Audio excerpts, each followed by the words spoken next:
It's always a lot of fun to develop a new area in the landscape, and there was a large rhododendron here, so you couldn't really get around either side of it, and then lawn beyond. So I'm developing this into a flower garden for Myrna, and it's what I had to do because the rhododendron was so large. I had to take out 4 pieces of turf here to get the root ball, and so I've just placed them in, and I will dress up this area next. You'll also notice that I'm using the edge stone, and I'll carry that out for this entire lawn area, but I've also used it on both sides of the walkway and then the gravel in between. So that keeps the gravel within bounds, so it's not always going into the flower and shrub beds. And then let me show you down below here.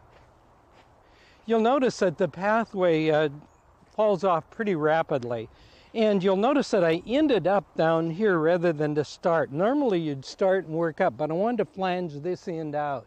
So I started so it would end upright up at the other end and coming back. But let me show you quickly how this is done. You'll notice I'm using the edge stone here along this lower lawn area too, because it's so easy to run the wheel of the lawnmower on that and really make it look nice. So here's what we do is take wet sand and kind of lay it out here first. And if we do that, oops, I need a little bit more there. And then just place these edge stones right on the wet sand. I like to tamp it down a little bit. Get the second one in there. That one needs a little bit of lifting on this. There we go. And then the third one, whoops, we need some sand in there, don't we? And this is such an easy process. Boy, it's... And then last but not least, we've got the last one here.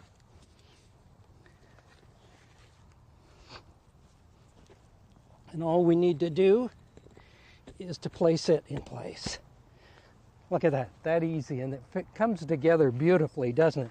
Then all I need to do is to add the gravel.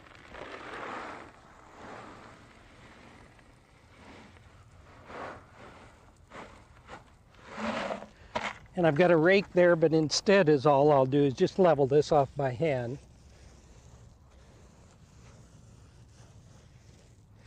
And look there, a little sweeping and we've got the job done.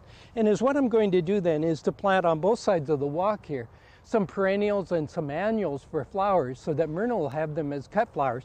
And then I'm hoping the annuals and the flowers will grow over the edge a little bit to soften it. And then that'll give it that fine finished appearance.